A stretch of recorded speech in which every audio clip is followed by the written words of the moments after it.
ಮೇ 7 ರಾತ್ರಿ 9:30ಕ್ಕೆ ಕೋಟೆನಾಡು ಚಿತ್ರದುರ್ಗದಲ್ಲಿ ಐತಿಹಾಸಿಕ ಶಕ್ತಿ ದೇವತೆಗಳ ಭೇಟಿ ಉತ್ಸವ ಸಂಭ್ರಮ ಸಡಗರದಿಂದ ಜರುಗಿತು. ಪ್ರತಿ ವರ್ಷದಂತೆ ಈ ಬಾರಿಯೂ ಕೂಡ ದುರ್ಗದ ಪಾಳೆಗಾರರ ಅಧಿದೇವತೆ ಅಕ್ಕ ಬರಗೇರಮ್ಮ ಹಾಗೂ ತಂಗಿ ತಿಪ್ಪಿರಘಟ್ಟಮ್ಮ ದೇವಿಯರ ಭೇಟಿ ಉತ್ಸವ ಅದ್ದೂರಿಯಾಗಿ ಜರುಗಿತು.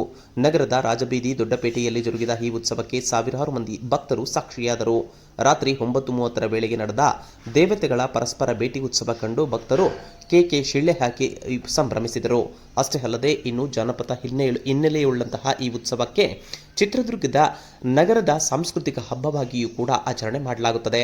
ಅಷ್ಟೇ ಅಲ್ಲದೆ ದ್ವೇಷ ಬದಿಗಿಟ್ಟು ಪರಸ್ಪರ ಪ್ರೀತಿ ವಿಶ್ವಾಸದಿಂದ ಬದುಕುವುದೇ ಈ ಒಂದು ಉತ್ಸವದ ವಿಶೇಷವಾಗಿದ್ದು, ಹೀಗಾಗಿಯೇ ಅಕ್ಕ ತಂಗಿಯರ ಭೇಟಿ ಉತ್ಸವ ಐತಿಹಾಸಿಕ ಮಹತ್ವವನ್ನು ಕೂಡ ಪಡೆದುಕೊಂಡಿದೆ.